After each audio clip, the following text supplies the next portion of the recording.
Say what?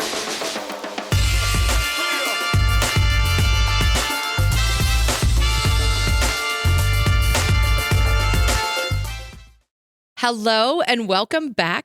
It's time for Say What, where we hear from those connected to the industry about what's going on in our world of electrical apprenticeship. And this, yes, includes the topics that you have suggested, so please keep sending those in. I'm your host, Cindy Sandifer, and May is Mental Health Awareness Month. We are committed to improving the mental health and well-being of those in our industry, and we have a few initiatives going on to do just that. Today, we are joined by Matt Louanglath, Training Director in Portsmouth, Ohio, and Rick Warner, the President of Probatum Technologies, Inc., and he's the creator of Couragements, which is a low-barrier, two-way communication channel delivering encouragement and instruction and offering means of feedback through digital communication. Let's learn more about Couragements from Matt and Rick. Okay, so Matt, I want to jumping into talking about Couragements, but before we get to that, I kind of want to go back to NTI 2024 and you and I, after our mental health awareness panel, you and I chatted. And I kind of want to look at that like you were talking about this need that goes far beyond awareness. Do you remember that conversation? It really stuck in my head. So, okay. I do. Just knowing our local situation and our struggles here, we have been through some challenges with mental health locally. And that has been, I don't claim to be an expert by no means. I don't claim to have the answers.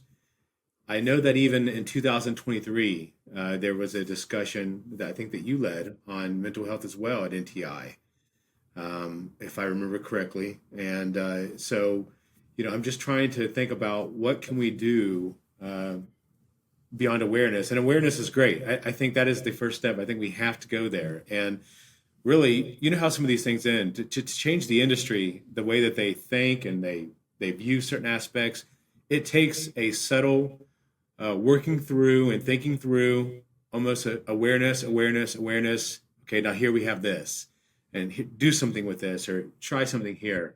And so that aspect is where I was at, and it's like, okay, so we're being aware of this, we're knowing it. I'm experiencing it in real life in my area, pretty heavily, and then now what can we do? And so, and I know I was excited to hear that the things that you're working on, Cindy. As well. And I know you've kind of championed this, it feels like, from the Alliance and the ETA. And then that brought me to really to Couragements addressing part of this challenge for us as well. Now we worked with Couragements specifically to help a bigger problem that I'm sure we'll talk about here in a minute, but really, they were able to be an asset and a tool to us as we tackled this problem. They do a lot more than that, but tackled this problem specifically. I felt like, I had to do something, and I didn't know really exactly what that was, and just compelled to do something and try to help. Yeah. Yeah, I remember that part of the conversation, and thank you for what you've said. Yeah, the ETA is super committed. There's a lot of us, that are, I don't know anybody that's not behind, this effort. And I love the know your audience, know how you have to come at things, how you bring it about. But one thing that really stood out, there were several in the conversation you and I had, but just this idea of action, that awareness is super important, and we have to be aware of the importance of mental health and well-being. But we can't just sit there. Right. And that was something that was important. And then you shared about Couragements with me and how you're using it. Do you want to say a little bit more? And then I'd like to hear from Rick, just, because he's the founder, I believe, right, Rick? I mean, you founded this, you started it. So, Matt, why is it you went to that? Like, what was it that drew you to Couragements? Yeah. So when I started as training director 9.5 years ago, we had 23 apprentices. I was able to have an understanding of where they were all working at, some of their personal challenges that they were experiencing. I even knew a lot of times, what journey level worker they were with on a daily basis. I was able to know most things about what's going on with them. As the program continues to grow, we now have 125 registered apprentices, and then another 108 or so that were working in pre-apprentices or unindentured capacities, just to kind of man our work right now as we bring in more apprentices, and a lot of those are transitioning in. So we are growing at a rate that it's been challenging to keep up with. And so I was able to share with Rick some of those challenges, and Rick and his experience, I'll let him share about that. Really thought that Couragements could be a solution to that challenge. And even just a more practical aspect, Cindy, we're expected, and I think our standards even compel us to meet with these apprentices so many times a year in their first 2 years or first year, and that became more challenging. And we wanted more of a constant checking in rather than just those required times. And what we've also noticed as things have changed, and even the 9.5 short years that I've been here in this position, that as where maybe some of the older apprentices will come in and shut the door and sit down and talk with you, what I'm noticing and what I'm learning even this week is that they would much rather send something through a kind of a electronic format where it's where they don't have to come in, sit down, and close the door and talk about personal struggles that they're experiencing. And so that's really what I was aiming for. And then it might be appropriate if Rick kind of shares at this point kind of his backstory and how he was uniquely positioned to kind of be a solution to some of this. Yes, please. Thank you, Rick. Yeah, sure. We had just come off of a pilot with the State Workforce Development Board in how to work with underserved, at-risk youth in joining the workforce. And I'll share a personal note. I've known Matt for a while. We served together as elders in our church, and so I had kind of learned a little bit about his program, and I thought, well, this might apply, but I really just didn't know for sure. And so when I approached Matt and said, here's what this technology is aiming to do in terms of helping young people overcome barriers, set goals and stick with them, have a measure of daily accountability, provide almost like a medical chart that a doctor would see when they come into a patient's room, to provide that to caseworkers and job coaches. And so I started to talk to Matt about this as a possibility as I learned more about what his program was about, and I thought this might be an appropriate application of this technology. And so we first tried to understand the demographic, the folks that he serves, the young men and women he serves, and get a feel for what makes them tick. And that was a process. It really took for Matt to give us some sense as to the challenges that they were dealing with, give us some ideas about how to serve this group. And so we started with the idea of let's see if we can build kind of a two-way communication pipeline, a low barrier, something where we can engage them, get a sense as to what works and what doesn't. And so over the course of the first year, it was about building out content related to employability skills. Matt said here's something that the Alliance has used in the past. They showed us the success in the workplace outline, the kind of the agenda of what was there. And so we took those themes. We didn't take the content, but we just took the themes and said, let's see if we can build on these with simple messages, maybe some scenarios that we give the apprentices to say, what would you do in this scenario?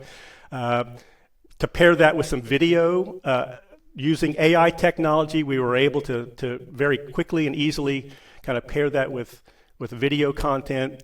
And And then Matt was just addressing the sorts of ongoing challenges that his apprentices have, with whether it's how to work with a journeyman effectively, communication, teamwork. So we started just essentially kind of creating a library of content that we could use to build out a series where every day we could give them 1 or 2 minutes of content and then say, did you read the content? Did you do the work? Here's a question, answer the question so that we know that they actually completed the assignment. And Matt makes this as a requirement for the program. So they are expected to fill out the requirement. So that was kind of the first phase of this development. And then what we did was we added to the concept of what we're calling the Friday feedback loop. And that was to, instead of just giving the content and having them engaged, to find out, are you experiencing any challenges? Is it on the job, in the classroom, or other areas of life? And with our past work serving community corrections agencies and dealing with risks of reoffending and so forth, there's a whole spectrum of just various domains of life that all people deal with. Some of them deal with it in such a way that it causes them problems with the law, and so they end up with either addiction or offenses that they have to deal with. And so for the last 25 years, that's kind of been our bread and butter. And so what we tried to do is to take those kind of general domains of challenges that people have in life, financial issues, habits that they want to kick. Sometimes those are serious habits, but just general habits. Support at home, transportation, childcare, just basic things that everybody deals with, especially when they first start a job.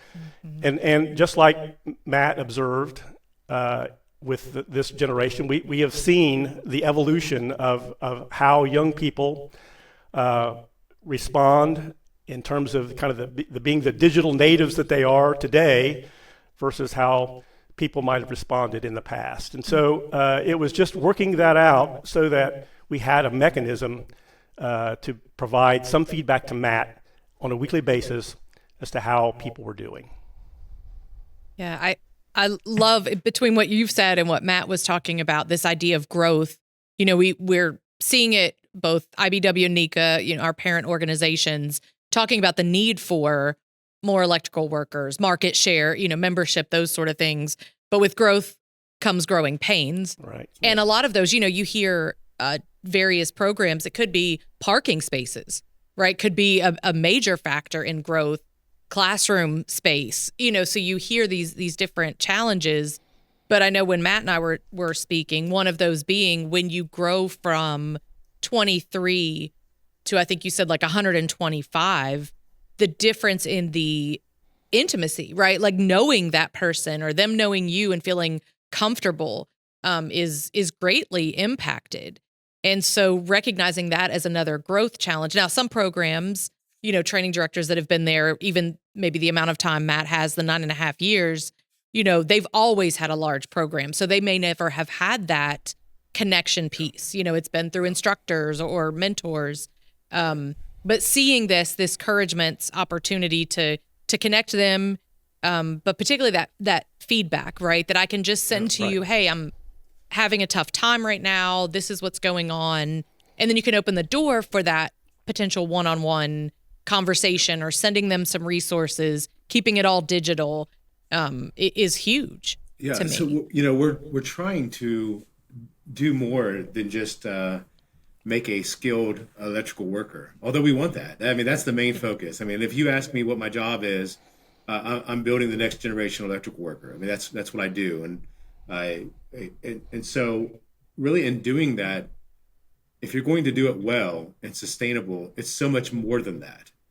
It's engaging with them to teach them about their finances or how to deal with stress or how to deal with conflict on the job, how to help their family to understand the demands of apprenticeship and work and still try to maintain a quality of life with family. It's all of those things. And so you could easily say that, well, that's not our job. That's not our job. And maybe so.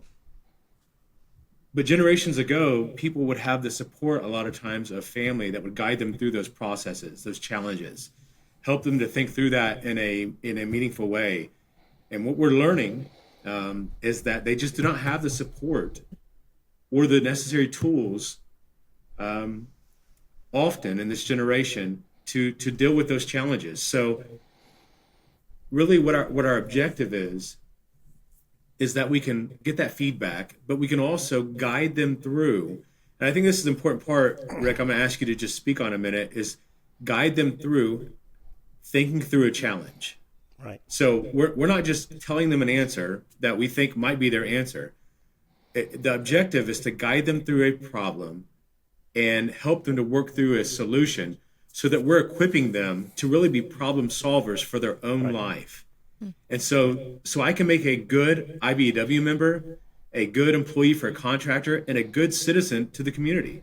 I mean, that's really our objective is so much more than just, you can train somebody with the technical aspects to be a good electrician, but if they can't communicate with the customer, if they can't get along with coworkers, and if they can't pull their life's challenges together at home to be effective at work, we've really not done anything. Right. So, Rick, can you speak to that part of it, maybe? Yeah, in fact, what we've done when we talk about the Friday feedback loop, there's really two aspects of it. One is just asking the question, are you having any problems? And the first thing we do is is we ask them, well, what steps have you taken?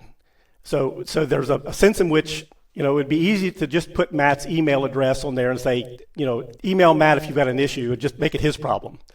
But that's not the point of this. So we ask them a series of questions as to what steps they've taken to address this problem and whether or not that helped and what's the appropriate next step and so forth. And so if all else fails, contact Matt or contact the other staff members at the training academy. But the other thing that we do is, and this is kind of where the focus of our development is today, is what we're doing is kind of developing stepping stones. And so if somebody says, for example, I have a problem with my finances, and we've seen this multiple times in the feedback loop, is that somebody will say, I have a problem, a financial problem. The next week I have a financial problem. The next week is I have a financial problem and a mental health problem. And so we see the progression of something that is becoming more serious. And so our first kind of template for how we're doing this is to kind of take a cue from the work that we did with the, the State Workforce Development Group, excuse me, and to build out a series of interactions that would take place over the next 5 days. And so we asked them, are you interested in addressing this problem and taking steps? And so if they say yes, then what we'll do is introduce them over the next 5 days a series of questions to understand how serious a problem this is in their life, how serious they are in actually addressing this problem, and then some practical steps to take and asking them questions. What might you do this week to change that situation? Can you bring somebody alongside you to be accountable for making these changes? What's the date that you'll actually do this? And so we're actually putting concrete steps in front of them to guide them through a process of actually taking proactive steps to address the problem, and then understanding what the nature of the problem is and giving them kind of the tools to start. Now, we're not trying to solve the problem for them, but in the case of, for example, the financial issue, the last step on the 5 days is to direct them to a Dave Ramsey budgeting course online. Again, that's a simple, no-cost solution that they can go through, but they've already had to go through kind of the process of thinking through their problem and understanding what it is.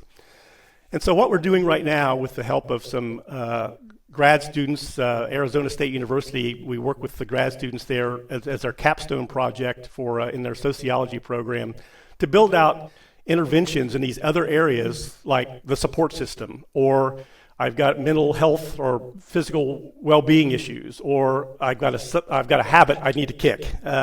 So what we're trying to do is not be counselors. We're not going down the path of trying to be a professional resource to them, but actually just giving them the resources to be able to articulate their problem, frame it in such a way that we know how to direct them to the right resources so that they get the help they need. So that's the focus of our development right now, is to go through kind of building out these resources, kind of the 5-day stepping stones, as we're calling them, to give them kind of the next step. And that's probably as far as we would take it. under these circumstances. Because again, we're not an employee assistance program. We're not professional behavioral health specialists and so forth. And something else I'd add to that, Rick talked about at the beginning there, but it's really important for me is that when they have a problem, let's just say they click the problem of having struggles in the classroom. Well, maybe the first question might be, have you sought help from classmates? Yes or no? Well, if you have, okay, have you asked the instructor for help? And then have you done this? And then if you've done all of these things and you've sought help in these areas, you should probably email this person or talk to this person.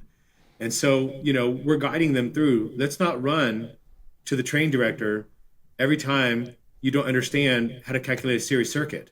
But let's work through a proper way to think about apprenticeship. And we're really, if you think about this whole thing as a bigger picture, there is an investment made in every apprentice that walks through and gets indentured in our programs. And we have a number calculated that we think that cost per apprentice per year. And we also, while trying to make a good citizen and good IBW members and good employees to contractors and good people in general, we want to make good on our investment in these individuals, that they are a trained, a qualified electrical worker. And so part of that is the way to think through these challenges and increase our retention and help in that area of early intervention. If I can identify that there are challenges early on, that the chance of retention for that apprentice go up quite a bit. Yeah, I love how both of you are addressing so many different pieces right to this. You could look at the financial from the JTC perspective is we're investing money into this individual. I know I've heard Todd talk about it a lot. Like you can't get that back, right? If that person leaves in the middle of first year or second year or what have you. I'm more of that like empath feeling, it's about the whole person, right? That's what we're really dealing with. We're dealing with people. And yes, Matt, you mentioned they could be a great electrical worker, but we should care for more than just that. And this offers that opportunity. And I guess all these little like sayings are going through my mind, but the idea of like, I can give you fish and feed you a day, right? Or I can teach you how to fish and then you're good for your lifetime. And, I think these stepping stones, the guidance, and it sounds to me, I like this phrase of it's inviting, but not invasive. Right. They don't have to tell you anything, but it's there. And then at any point, if they're like, I don't want to keep going with this, I can stop, so it's not this pressure. It's, I can be as engaged as I want to be. I can tell you as much as I want to. And I think you've kind of already answered something I was thinking about, but how does this assist with our industry's efforts to prevent suicide and focus on mental well-being? I mean, Matt, I think you've already really addressed it, but just like anything else you want to say on how it assists with that? So part of this was just kind of learning if Couragements was really going to be effective for our need. And as we the content is harder to measure the effectiveness quickly. But what's not been hard to measure is the feedback loop on Fridays. And so that has been easy to measure for me. And so I think one of the first ones that I got, a pretty serious one, was there was an apprentice whose father was passing away on the other side of the country. And the apprentice didn't tell me. I didn't know.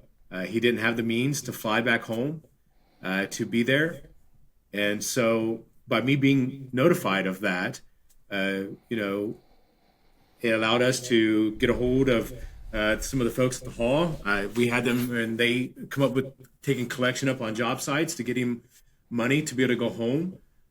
He was able to take some time off and go take care of that. I mean, those are the type of things that, if not handled appropriately, really can turn into something challenging for an apprentice. And then, so that was the first one. There's been several in between, but even Saturday morning, there's another one that comes through, and thoughts of harming myself. That was the one. And so, we get on the phone right away, making phone calls and trying to engage with them. And we had a chance to sit down with the apprentice, talk to them, and he shared that it was sometimes a seasonal thing for him with depression and struggle. He had a support system. I made sure I identified that with him. We always try to let them know that there are employee assistance programs that we have. And our local has been pretty heightened and aware of kind of what these challenges can lead to. And so we just try to guide them to the right resources. Again, we take the same approach. We are not trained professionals, but we are humans, and we can help you. We can talk to you, we can listen, and we can get you to the right people. We know the people that are trained to do this and work with this situation.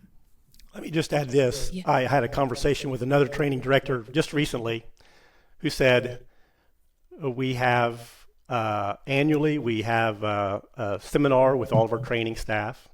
We take one of our training sessions to go through mental health awareness with all of our first-year apprentices. We have numerous employee assistance program resources that we make known to the apprentices, and still we have situations where somebody is in trouble and they say, well, we didn't know what to do. And so that's why he was in a hurry to see if Couragements was the added layer of protection, if you will, to provide that mechanism, again, for kind of the digitally native generation for whom the phone and the text is a more natural, more comfortable, less intimidating approach to basically raising the red flag and say, I need help. Right. Yeah, because I consider myself a pretty organized person, so I'd file things in the right places, I have my electronic folders and such. But still, someone could have given me all the information. Yeah. And to your point, it's like I've still got to find it or look for it. And in that moment of, heightened emotion or crisis, you're not always thinking clearly. Right. Okay, so let's get to something that I know people would be thinking about is this time consuming? And Matt, I guess I'm coming to you. I know, Rick, you can touch on this as well. Is it time consuming for the apprentice, right? That's because they're busy. I mean, that's part of their stress level is, what they're having to do. But then you've also got training directors, administrative staff who are very, very consumed and busy as well. So what time consuming stuff here? Yeah, I'll speak to that first. So the apprentices, they get a text message 5 days a week, and the whole entire process will take 2 to 3 minutes, typically. And are there any that are longer than that, Rick, that you can think of? No, and that was intentional because of what you said. We're not trying to add stress. We're trying to help the situation and also get feedback. And so the apprentices get that daily. They can get a nudge in the evening if they have not completed it to remind them to do that. And a lot of them, they've even asked for it to be delivered at certain times of the day based on when they're carpooling to a job or a break time, that we've adjusted that a little bit, and that can be adjusted at any time. So we've done that route. And for my staff and I, my main thing I want to see is that feedback on Friday. And so another person in my office manages the content normally and making sure they're doing a certain percentage of these a week, making sure they don't get below that. And I am looking pretty intently at that Friday feedback loop, and I can decide whether that requires intervention over the weekend or it's something I can wait till Monday, and I can follow up as necessary. And some of those I don't even deal with myself. I will pass that off to some other staff member to take care of working with this situation or this challenge. And I would say it has aided instead of being a time sucker. It's really helped. Yeah. Excellent. Rick, I know you and I have talked about this as well, about being customizable. So Matt does what he does with it, but if I'm, the training director somewhere and say, hey, I just want it once a week, or I want it every other week or once a month, those are options. And then it can also change within once you've started doing something, if Matt talked about it at a different time of day or so forth. Yeah, I mean, essentially, we constantly adjust to changing conditions, and so this is all just very configurable.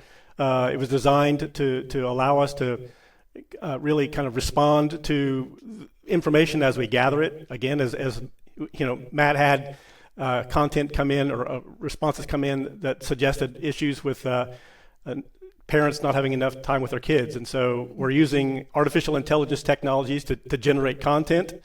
And so we immediately kind of went off and generated a series on courageous parenting, how to deal with quality time versus quantity time, and which is a big issue for many of his apprentices. And so what we're trying to do is to be responsive to those and to configure the program that's appropriate for each training director's needs. The idea is to have a library here so that if Matt says, I've got a problem with 2 or 3 young men who are having problems with not having enough time as a parent, or some other particular problem that he can use almost as an intervention, to assign that to those people for that period of time, just to give them those resources. And that's kind of where the Friday feedback loop and the stepping stones I envision might lead to, in terms of it just kicking off one of those types of series, so that if there is an identified problem, that we can direct them to the content in our library that would take them on for a period of weeks, perhaps, to help reinforce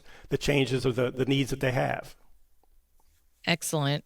Yeah. So Matt, top 2 benefits, and I'm sure you could list like way more than that. So we're going to cap it at 2, but the top 2 benefits that you've personally experienced with Couragements as a training director. Yeah. Number 1, I'll sift through all of it and get that Friday feedback loop. I use that as a tool. I check that, obviously every time it comes through, and it is just a valuable to check the temperature of where the people in our program are at, and it gives a avenue for that. Now it's easy if they come in and sit down, but a lot of times they're not doing that anymore, and so that is a way for me to do that. And so that's number 1, probably the most valuable tool for me. And number 2 is the aspect of guiding them through how to solve problems themselves. So if we're talking about efficiency here, I'm always looking for a way with my staff and myself, how to do more with less, and how to get more done, how to be more effective, how to be more efficient, how do we do more with less. And the idea of guiding an apprentice to think through a problem and solve that problem as much as they can on their own. We want to do that. And so that's the 2 takeaways that I would just say are valuable to me right now. Yeah.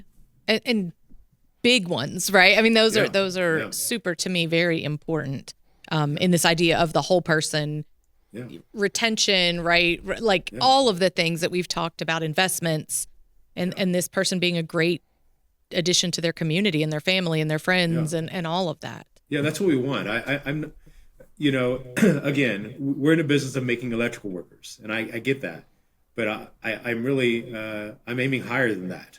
I want the whole person.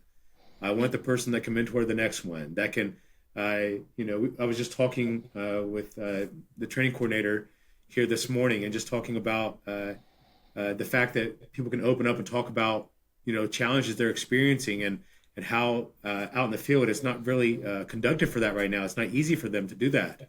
And just talk about how we can change some of that as we bring people through the program and help people to get more comfortable with that, which will open up just personal growth and success for people that make their way through our programs. And so that's really the influence we have as a training program, is that we can help shape the next generations to come. And I want to do that holistically, the whole way, all the way around. And I want them to be the best, the most efficient electrical worker that people can get in this area. But I also want them to be good citizens and good family people and good people. Yeah. I think one of the things that we try to do here is, as much as possible, to widen the gap between the stressors and the point of crisis. And that is to essentially, whatever we can do to build into them tools, resources, courage, all those things essentially create, bandwidth between where those things are manageable stresses and those things become overwhelming. And so everything we're doing is trying to just widen that gap as much as possible. And that's kind of the measure, I think, of of what success will look like is to make that gap so that we never get to where that gap is zero. And to me, that's the goal. Right. And it destigmatizes, right? Yeah. If everybody's seeing these things, they're hearing them, they're reading them, they know it's available, then it's like, oh, okay, well, you're experiencing what I'm experiencing, and it does make it kind of feel more free to chat about it, which is huge. So last thing, we talked about action, right? It can't just be awareness, it's got to be action. If someone's listening and they're interested in learning more, I can assume the answer, but we're going to ask it just to make sure, like, are both of you willing to chat with someone? They could reach out to you, email you, and just, obviously Matt from a training director's perspective, and then Rick from, kind of the actual program, right, and what they can do. I'm assuming again, but yes, you're both absolutely. willing. Yes. Yeah, I'm happy to assist any way I can to help our industry, for sure. Yeah. Well, thank you both for the time today. It's valuable for us to hear what each other is doing. I mean, we talk about that a lot, learning from each other. It's part of apprenticeship, if you will. But to see the investment that you're making, yes, for those you work with, but then to take this further and say, hey, we want everyone to know about it, and have this possibility of helping and creating a better life. I mean, you're really talking about a better life. And if that individual apprentice is impacted, then everybody they come into contact with is impacted. And then, I mean, you're talking about a huge scope, right? How do you change an industry? This is how you change an industry. One apprentice at a time, one person at a time. And, that's what we're trying to do is make it better. We're trying to build the numbers. We're trying to build the quality electrical workers. But let's build it all the way around. I think that's what you're doing. That's what we're trying to do. And, that's the plan. Excellent. Well, thank you both so much. I really appreciate it. Thank you. Thank you. I hope that this episode caused you to think about being active in the well-being of apprentices, training directors, committee members, instructors, everybody really in your life, and looking at the overall well-being of people and our contributions to each other and the communities around us. Thank you, Matt and Rick. Thank you so much for bringing awareness about Couragements and for your commitment to well-being and connection. Big thanks, as always, to you, the listeners, for taking time to join us. Remember, we want to hear from you. If there are topics you would like us to cover, please send me an email, saywhat, SAYWATT, at electricaltrainingalliance.org. Our next episode will drop in June. Until then, stay connected with us through our newsletters, blog posts, and social media. Subscribe to the podcast and go ahead and tell someone about it. Stay powered up, and we will see you next time. Say what?